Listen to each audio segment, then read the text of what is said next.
আমরা কাউকে ভালোবাসলে ফুল দিই, রব কাউকে ভালোবাসলে কাঁটা দেয়। আমরা কাউকে ভালোবাসলে রোদ থেকে টেনে ছায়াতে রাখি, রব কাউকে ভালোবাসলে আগুনের সামনে দাঁড় করায় দেয়। আমরা কাউকে ভালোবাসলে সুস্থতা কামনা করি, রব কাউকে ভালোবাসলে বছরের পর বছর অসুখ দিয়ে বসায় রাখে। আপনি আমি কাউকে ভালোবাসলে উন্মুক্ত জীবন দিই, রব কাউকে ভালোবাসলে ইউসুফ নবীর মতো জেলখানায় বন্দি করে রাখে। আপনি আমি কাউকে ভালোবাসলে 2 বেলার জায়গায় 4 বেলা খাওয়ানোর চেষ্টা করি, রব কাউকে ভালোবাসলে পাতের ভাতটাও কেড়ে নিয়ে নেই। দিনের পর দিন উপবাস রাখে, দিনের পর দিন উপবাস রাখে, দিনের পর দিন উপবাস রাখে। 1 বেলা ভাত আনলে আরেক বেলার ভাতের কোনো খবর থাকে না, নুন আনতে পান্তা ফুরাই, এরকম অবস্থা দেখা যায়। কেন হয়? আল্লাহ তাআলা কোরআনেই সেই জিনিসটা আগামভাবে জানিয়ে দিয়েছেন। আল্লাহ পাক রব্বুল আলামিন বলেছেন, আমি আমার বান্দাদেরকে পরীক্ষা করতেই থাকবো, ভয় দিয়ে, সম্পদ নষ্ট দিয়ে, অভাব দিয়ে, বিভিন্নভাবে আমি পরীক্ষা করতে থাকবো। কেন? এই দুনিয়া শেষ হবে, আখিরাত শেষ হবে না। এই দুনিয়ার শেষ আছে, জান্নাতের শেষ নাই। যারা আমি রবের হবে তাদেরকে আমি ক্ষণস্থায়ী দুনিয়া দিব না, চিরস্থায়ী জান্নাত দান করে দেব, চিরস্থায়ী জান্নাত দান করব। যেই ইবাদতের কষ্ট বেশি সেই ইবাদতের নিয়ামত বেশি, যেই কাজের পরিশ্রম বেশি সেই কাজের সফলতাও বেশি। আপনারাও হয়তো আমার সাথে একমত হবেন, বান্দা মন থেকে, যে কোনো বান্দা, আমি কোনো মুসলিমের কথা বলছি না, যে কোনো বান্দা যে কোনো কাজ যত কঠিনই হোক, মন থেকে চেয়ে লেগে থেকে কাজগুলা করতে থাকে, একদিন না একদিন সেই কাজ, সেই বিষয় আল্লাহ তাআলা তার কন্ট্রোলে নিয়ে আসে। সুবহানাল্লাহ জোরে বলি। একটা কাগজের বিমান যেখানে বাতাসে বাসিয়ে রাখা আপনার আমার পক্ষে সম্ভবপর নয়, 200-300-400 যাত্রী নিয়ে এত ওজনের টনের বিমান আকাশে উড়ে যাচ্ছে এক দেশ থেকে অন্য দেশে। সুবহানাল্লাহ বলি। যিনি আবিষ্কার করেছেন উনি বৈজ্ঞানিক নামে আপনি আমি যদি বলেও থাকি আবিষ্কারক নামে, ওই ব্যক্তিকে এই আবিষ্কারকের যিনি জ্ঞান দিয়েছেন তিনিই আপনার আমার রব, রব্বুল আলামিন। একটা আংটি বেশায় রাখা যায় না, কিন্তু পুরা বিমান বেশে থাকে। যারা বিমানে চড়েছেন তাদের অভিজ্ঞতা আছে, বিমানে মাঝে মধ্যে টার্বুলেন্স হয়, একটু জোরে বলি। আবার মাঝে মধ্যে বিমান হঠাৎ করে দেখবেন নিচে নেমে যাচ্ছে, আবার হঠাৎ করে উপরে চলে যাচ্ছে। প্রতিটা সেকেন্ডে প্রখর শক্তিশালী বাতাসের মোকাবেলা করে বিমানকে যেতে হচ্ছে যাত্রীদেরকে নিয়ে।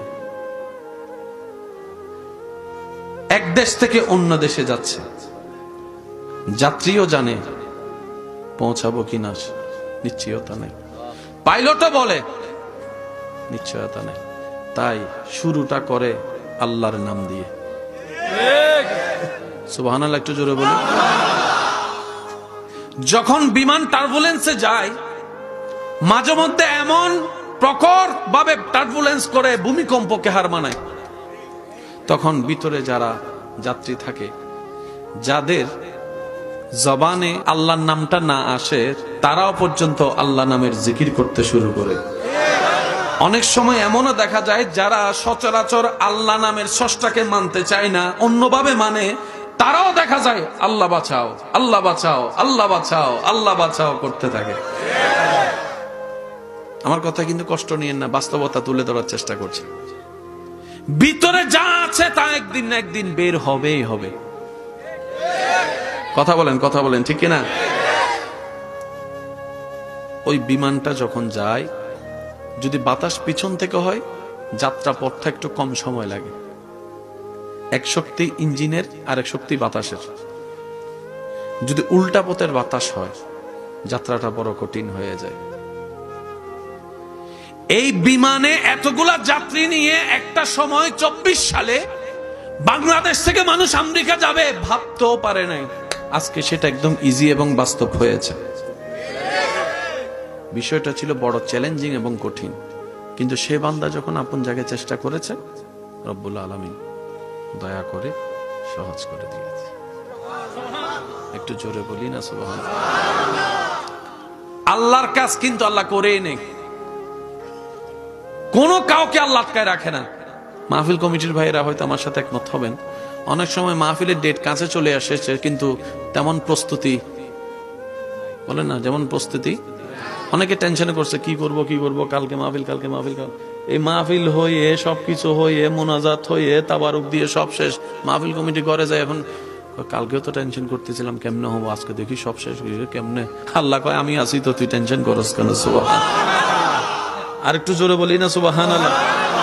কত মেয়ে ছেলের বাবা বিয়ের ডেট ঠিক করেছে, ছেলে মেয়ের সব আত্মীয় স্বজনকে দাওয়াত দেওয়া শেষ, কিন্তু সে আয়োজন করার টাকা ব্যবস্থা এখনো হয় নাই।